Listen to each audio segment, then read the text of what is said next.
Good morning to all. So இன்னைக்கு என்ன பார்க்க போறோம்னா அதே தான் சேம் அந்த கிளாசிஃபிகேஷன் ஆஃப் செகண்ட் ஆர்டர் பிடி அது பார்க்க போறோம். ஸோ ஆக்சுவலாக வேர்ட்ஸ் எழுதல பார்த்துங்க. ஸோ இந்த மாதிரி பிடி கொடுத்துட்டாங்க. இது வந்து என்ன டைப்னு கேட்டிருக்காங்க. சரிங்களா, கிளாசிஃபை த கிவன் இந்த பிடின்னு கொடுத்துருக்காங்க. அப்போ ஏங்கிறது x², பிங்கிறது xy இல்லை 0, சிங்கிறது ஆக்சுவலாக நம்ம இது வரைக்கும் பார்த்தது இந்த ஏபிசியில் வந்து அன்னோன் இல்லாமல் ஜஸ்ட் கான்ஸ்டண்ட்டாக இருந்துச்சு. அதான் நம்ம டைப் 1. இப்போ வந்து அன்னோன் ப்ரெசென்ட் ஆகும். ஆக்சுவலாக இதுதான் உங்களுக்கு கொஸ்டின் இந்த மாதிரி தான் கேட்பாங்க. சரிங்களா, ஸோ இதில் தான் நம்ம யோசிக்கிற மாதிரி கொஸ்டின்ஸ் இருக்கும். ஸோ அதனால தான் இது ரெண்டாவது வீடியோவை நான் போட்டேன். ரைட்டுங்களா. ஸோ இப்படி கொடுத்தாச்சு. ஓகே, இப்போ இதில் கொஞ்சம் ஒர்க் இருக்கும் கொஞ்சம். ஓகே, அப்போ b² 0 ஆச்சு, -4ac. ஓகே, மைனஸ் வந்து ப்ளஸ் இது டேர்ம்ஸை மாற்றிக்குவேன். ஸோ இப்போ என்ன பண்ணால் நான் என்ன இது இப்போ இந்த அன்னோன் ப்ரெசென்ட் ஆகிருக்கு.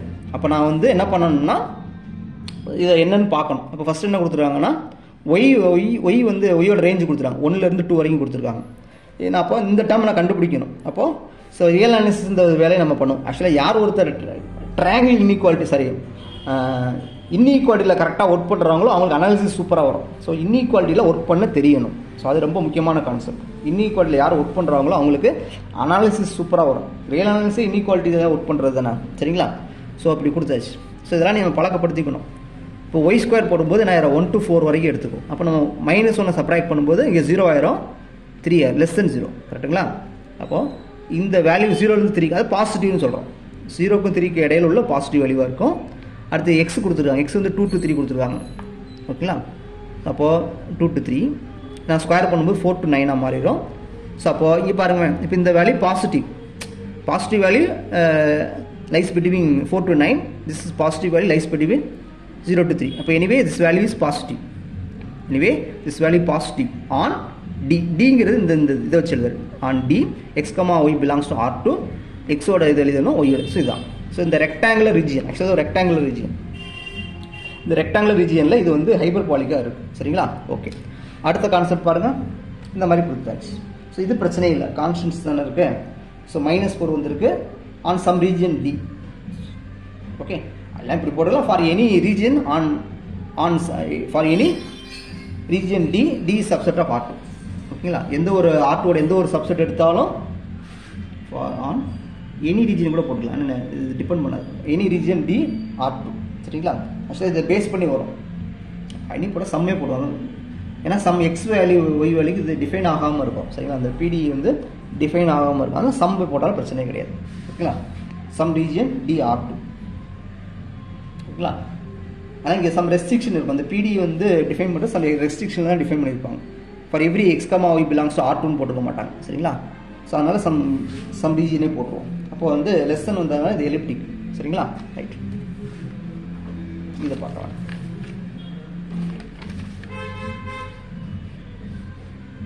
சரி, நெக்ஸ்ட் பாருங்கள். அப்புறம் என்னென்னா இந்த மாதிரி PQRல கொடுத்துருப்பாங்க. ஸோ பின்னா நமக்கு என்ன தெரியும், யூங்கிறது சப்போஸ் டிபெண்டன்ட் வேரியபிளாக இருந்தால் UXP, UY வந்து Q, UXX வந்து R, UXY வந்து S, UYY வந்து T. அப்போ இப்படி நம்ம எழுதிக்கிறோம். ஆக்சுவலாக நமக்கு இந்த பார்ட் தேவை, இது தேவை. இந்த இதெல்லாம் தேவையே கிடையாது. We ignore this. சரிங்களா, இது வி இக்னோர் திஸ், அதெல்லாம் விட்டுறலாம். இப்போ ஏங்கிறது XY, பிங்கிறது இந்த டேர்ம். ரைட்டுங்களா, சிங்கிறது இந்த டேர்ம். இப்போ நான் என்ன பண்ணுறேன், அப்படியே b² - 4ac கண்டுபிடிக்கிறேன்னா இது a - b² ஃபார்முலா போடுறேன். இது வந்து ரெண்டையும் கம்பைன் பண்ணி இது கிடைக்கும். இது யாருன்னா x + y a + b² formula மாதிரி வந்துருச்சு. ஸோ ஆக்சுவலாக இந்த இடத்துல என்ன பண்ணியிருப்பாங்கன்னா இதில் நம்ம ஒரு சின்ன ட்விஸ்ட் இருக்கும். எப்படின்னா இப்படி தான் கொஸ்டின் செட் பண்ணுவாங்க. எப்படின்னா சப்போஸ் இந்த கண்டிஷன் கொடுக்கலன்னு வச்சுக்குவேன். இந்த கண்டிஷன் கொடுக்கல என்ன நடக்கும்னா, இந்த கண்டிஷன் கொடுக்கலன்னா R2வில் செக் பண்ணணும்னு அர்த்தம். இந்த கண்டிஷன் கொடுக்கலாம் R2வில் செக் பண்ணணும்னு அர்த்தம். இப்போது சப்போஸ் இந்த கண்டிஷன் கொடுக்கலன்னு வச்சுக்குவேன். அப்போ ஏதோ சம் பாயிண்ட்டுக்கு இந்த வேல்யூ 0 ஆகும். ஏதோ சம் பாயிண்ட்டுக்கு இந்த வேல்யூ 0 ஆகும். ஓகேங்களா. 0,0ங்கிற பாயிண்டில் மட்டும்தான் இது வந்து என்ன வரும்னா பேரபோலிக்காக மாறும். சரிங்களா, அப்படி சில விஷயங்கள் வரும். சரிங்களா. ஸோ அப்படிலாம் கொஸ்டினில் செட் பண்ணுவாங்க. 0,0ங்கிற பாயிண்டில் மட்டும்தான் இது வந்து பேரபோலிக்காக மாறும். சரிங்களா. ஓகேங்களா. சப்போஸ் இந்த மாதிரி கண்டிஷன் கொடுக்குறாங்க. அதாவது இது என்னென்னா R2 - 0 கரெக்டாக, R2 - 0 இதில் பார்க்கும்போது இது ரெண்டுமே ஆக்சுவலாக இதுக்கு மீனிங் என்னது, ரெண்டுமே 0 ஆகாதான் மீனிங். அதாவது 0,1 இருக்கலாம், 1,0 இருக்கலாம், 3,0 இருக்கலாம், 4,5 இருக்கலாம், 4,0 இருக்கலாம். ரெண்டுமே 0 ஆகாது, அதான் மீனிங். சரிங்களா, அதான் மீனிங். இந்த ஆக்சுவலாக காம்ப்ளெக்ஸ் நிறைய இடத்துல தான் எழுதியிருப்பாங்க. ரெண்டுமே both are cannot be 0. At least one is நான் 0, அதான் மீனிங். கரெக்டாக. ஸோ அப்போ அட்லீஸ்ட் ஒன் இஸ் நான் ஜீரோனால இது என்னது ஸ்ட்ரிக்ட்லி கிரேட்டர் தன் ஜீரோ வந்துடும். அப்போ இது வந்து என்னது ஹைப்பர் பாலிக்காக மாறும். இந்த ரீஜியன் டியில் ஹைப்பர் பாலிக்காக மாறிடும். ஓகேங்களா? இது செட் ப்ராக்கெட். ஓகேங்களா? ரைட், இது வேண்டாம். நெக்ஸ்ட் கொஸ்டின் பாருங்க. ஸோ இந்த மாதிரி கொடுத்துட்டாங்களா? ஸோ ஏங்கிறது இந்த டேர்மு, பிங்கிறது 0, சி கண்டுபிடிக்கிறோம். இது ஒரு நல்ல கொஸ்டின், வெரி வெரி இம்பார்ட்டன்ட். இந்த மாதிரி தான் கொஸ்டின் கேட்பாங்க. சிம்பிளாகவும் இருக்கும், அழகாகவும் ஒரு கொஸ்டின். ஸோ நம்ம இதை டிபெண்ட் பண்ணி வரும். இந்த கொடுத்துருக்காங்களா? ரைட். இப்போது எக்ஸ் பாசிட்டிவ், ஒய் பாசிட்டிவ். அப்போ இந்த டேர்மை நான் கண்டுபிடிக்கிறேன். அப்போ எக்ஸ் ஒய் ஆயிரும் பாசிட்டிவாக மாறிடும். இப்போ இது பாசிட்டிவ் கூட நெகட்டிவாக மாறிடும். அப்போது இந்த ரீஜியனில் இந்த பி ஸ்கொயர் மைனஸ் 4ac வந்து நெகட்டிவ் ஆகிடும். அப்போ அதனால் இந்த ரீஜியனில் இந்த ஈக்குவேஷன் வந்து எலிப்டிக்காக மாறிடும். ஓகேங்களா? எப்பவுமே இந்த டியை பொறுத்து மாறும். அதனால அடிக்கடி நான் எழுதுறது. சில பேர் அதை எழுதுறதே கிடையாது. இப்போ அடுத்தது பாருங்கள், அடுத்தது லைட்டாக சேஞ்ச் பண்ணியிருக்கோம். எக்ஸ் கிட்ட ஒய் லெஸ் தென் 0 போட்டிருக்கோம். Same equation. இப்போ என்ன ஆயிரும்? So X positive, Y negative, product பண்ணும்போது நெகட்டிவாக மாறிடும். இது நெகட்டிவ் இன்ட்டு நெகட்டிவ் பாசிட்டிவாக மாறிடும். அப்போது ஸோ இந்த ரீஜியனில் இந்த பி ஸ்கொயர் மைனஸ் 4ac பாசிட்டிவாக மாறிடுது. அதனால் இந்த ரீஜியனில் இது வந்து ஹைப்பர் பாலிக்காக மாறிடும். ஓகேங்களா? ரைட். அடுத்த கொஸ்டின் வந்து ஆக்சுவலாக இந்த மாதிரி இப்போ இது வரைக்கும் யூவில் பார்த்தோம். இதே மாதிரி எஃப்ல கொடுப்பாங்க, செட்டில் கொடுக்கலாம், எஃப்ல அவங்க சாய்ஸ், நம்ம சாய்ஸ். இது இப்படி கூட கொடுக்கலாம். எஃப் எக்ஸ் எஃப் ஒய் இப்படி கூட கொடுக்கலாம். அவங்க இஷ்டம் தான். சரிங்களா? யூவில் மட்டும் தான் கொடுக்கணும் அவசியம் கிடையாது. சரிங்களா? எஃப்லாம் கொடுக்கலாம். இதை கூட இப்படி மாற்றிக்கலாம். G of X G of Y இப்படி கூட கொடுக்கலாம். சரிங்களா? Okay, right. இப்படி கொடுத்துட்டாங்களா? ஸோ இப்படி கொடுத்தாச்சு. ஏங்கிறது எக்ஸ், பிங்கிறது 0, சிங்கிறது 1 போடுறோம். இப்போ மைனஸ் எக்ஸ்னு வந்துருச்சு. இப்போது ஆக்சுவலாக இந்த இப்போ எக்ஸ் அவங்க கொடுக்கல. அப்போ நம்மகிட்ட தான் கேட்குறாங்க. இது ஆக்சுவலாக இது 4 ஆப்ஷனாக இருக்கும். இந்த மாதிரி 4 ஆப்ஷன் இருக்கும்.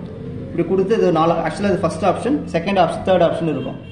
ரைட். நான் என்ன பண்ணுறேன்னா ஆக்சுவலாக இது என்ன கேஸ் வரும்னு பார்க்குறேன். இப்போ எக்ஸுக்கு 0 கொடுத்தா மட்டும்தான் அதில் 0 ஆகும். சரிங்களா? இப்போ எக்ஸுக்கு 0 கொடுத்தா மட்டும்தான் 0 ஆகும். வேறு எந்த இடத்துலையும் 0 ஆகாது. அப்போ எக்ஸு 0 கொடுக்கும்போது 0 ஆகும். சரிங்களா? இப்போ எக்ஸு நெகட்டிவ் கொடுத்தா இது பாசிட்டிவாக மாறும். அப்போ எக்ஸுக்கு நெகட்டிவ் கொடுத்தா இது பாசிட்டிவாக மாறும். எக்ஸு பாசிட்டிவ் கொடுக்கும்போது நெகட்டிவாக மாறும். அப்போது இந்த ரீஜியனில் இது okay for every Y belongs to R X equal 0 இந்த ரீஜியனில் இது என்னவா மாறிடும்னா பேரபோலிக்காக மாறிடும். சரிங்களா? So one is parabolic on the region x, 0 else x, y is equal to r, y belongs to r. So இந்த ரீஜியனில் இது பேரபோலிக்காக இருக்கும். சரிங்களா? அடுத்து இங்கே எடுக்கும்போது லெஸ் தென் 0 பாசிட்டிவ் வந்துருச்சா? therefore 1 is hyperbolic on the region x, y such that x belongs to R2 போட்டுருவோம். R2 போட்டு x less than 0 போட்டுருவோம். சரிங்களா? அடுத்து இப்போ இது என்னன்னு பாருங்க. இது என்ன ஆயிடுச்சு? லெஸ் தென் வந்துச்சு. அப்போ எலிப்டிக் மாறிடும். அப்போ 1 is elliptic on the region D x, y belongs to R2 such that x greater than 0. இப்போ இந்த ரீஜியனில் இது நடக்கும். ஓகேங்களா? ரைட். ஸோ நெக்ஸ்ட் என்னன்னா இந்த 2 கொஸ்டின் சிஎஸ்ஆர் எக்ஸாமில் கேட்ட கொஸ்டின்ஸ். ஆக்சுவலாக சிஎஸ்ஆர் கேட்டில் இந்த மாதிரி கொஞ்சம் டிஃப்ரெண்ட்டாக இருக்கும். ஓகே பாருங்கள். ஸோ ஆக்சுவலாக என்னென்னா இது வந்து பார்ட் சியில் சிஎஸ்ஆர் 2015 ஜூனில் கேட்ட கொஸ்டின்ஸ். இந்த செகண்ட் ஆர்டர் பிடி கொடுத்து இப்போ சொன்னேன் இந்த மாதிரி ஆக்சுவலாக இந்த கொஸ்டின் தான் இந்த மாதிரி தான் கொடுத்துருக்காங்களா? ரைட். ஸோ என்ன பண்ணுறோம்? 4 ஆப்ஷன் கொடுத்தாச்சு. அப்போ நம்ம என்ன பண்ணணும்னா ஆப்ஷன்லேருந்து வர பார்க்கணும். ஏ வந்து 1, இப்போ B square minus 4ac minus 4x கண்டுபிடிச்சி வச்சுட்டேன். ரைட்டா? இப்போ ஃபஸ்ட் ஆப்ஷனுக்கு வரேன். ஸோ ஃபஸ்ட் ஆப்ஷனுக்கு வருவோம். ஃபஸ்ட் ஆப்ஷன் என்னது? இப்படி கொடுத்துருக்காங்களா? ரைட். இது இப்படி கொடுத்துருக்கேன். நான் இதை செக் பண்ணுறேன். மைனஸ் 4x வருதா? ஃபார் ஏக்கு இப்போ எக்ஸ் பாசிட்டிவ் கொடுக்கும்போது என்ன ஆயிரும்? இது வந்து நெகட்டிவாக மாறிடும். அப்போ இது என்னவா மாறிடும்னா இது நெகட்டிவாக மாறிடுச்சு. நெகட்டிவாக மாறி எலிப்டிக்காக மாறிடும்.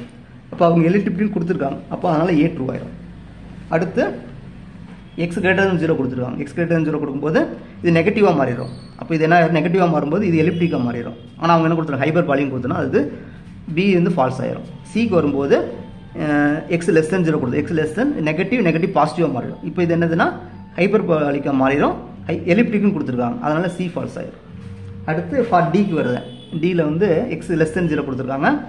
ஸோ அப்போ நெகட்டிவ் வந்துடும். Negative less than 0 negative positive ஆயிடும். அப்போ ஹைப்பர் பாலிங் கொடுத்துருக்காங்க. ஸோ ஆப்ஷன் ஏயும் டியும் ட்ரூ, இது ரெண்டும் ட்ரூ. ஸோ இந்த மாதிரி சிம்பிளாக கொஸ்டின் கேட்பாங்க. ரைட்டுங்களா? ரைட். அடுத்த கொஸ்டின் பாருங்கள். Similar questions. இது பார்ட் பியில் கேட்ட questions. Without which are the following PDE is not கேட்டிருக்காங்க. நாட் பேரபோலிக் ஃபார் ஆல், இது முக்கியமான கண்டிஷன். சரிங்களா? ஸோ 4 PDE கொடுத்துட்டாங்க. இது எதுலாம் பேரபோலிக் இருக்காதுன்னு கேட்டிருக்காங்க. சரிங்களா? ஃபர்ஸ்ட் நான் ஃபார் ஏக்கு பண்ணுறேன். ஸோ இது ஏபிசிலாம் கண்டுபிடிச்சி போடுறேன். x⁴ கிடச்சிருக்கு. சரிங்களா? இப்போ x⁴ வந்து என்ன செய்யணும்னா நாட் பேரபோலிக்னு கேட்டிருக்காங்க. இப்போ நான் என்ன பண்ணுறேன்னா எக்ஸுக்கு நான் ஒரு வேல்யூ கொடுக்குறேன். ஸோ ஒரு எக்ஸ்க்கு நான் 1 கொடுக்குறேன். எக்ஸுக்கு 1 கொடுக்கும்போது என்ன ஆயிரும், இந்த இது 1ன்னு மாறு, 1 cannot be 0. அப்போது இப்போ இது என்னது பேரபோலிக் இல்லை. சரிங்களா? இப்போ இது பேரபோலிக் இல்லை. சரிங்களா? அடுத்த ஆப்ஷன் வரேன், இது கொடுக்குறேன். இது வந்து அதுவே ஆட்டோமேட்டிக்காக 0 ஆயிடுச்சு. அப்போ இந்த இதில் எந்த வேல்யூ கொடுத்தாலும் ஆட்டோமேட்டிக்காக 0 ஆயிடும். அப்போ இது வந்து என்னது given PDE is parabolic on R2 வந்துடும். அடுத்து இதுவும் அதே மாதிரி தான் on R2.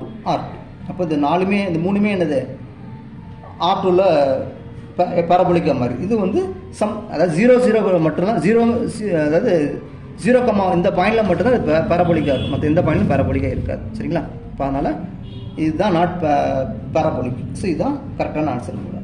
ஏ வந்து கரெக்டு, இந்த 3மே தப்பு. ஓகேங்களா? ஸோ இவ்வளோதான். ஸோ இதோட நம்ம வந்து இந்த மாதிரி கிளாசிஃபிகேஷன் முடிச்சுடுவோம். நெக்ஸ்ட்டு வந்து அந்த கனானிக்கல் டிரான்ஸ்ஃபர்மேஷன் கேரக்டரிஸ்டிக்ஸ் கர்வ் பார்ப்போம். ஓகே, தேங்க்ஸ் ஃபார் வாட்சிங்.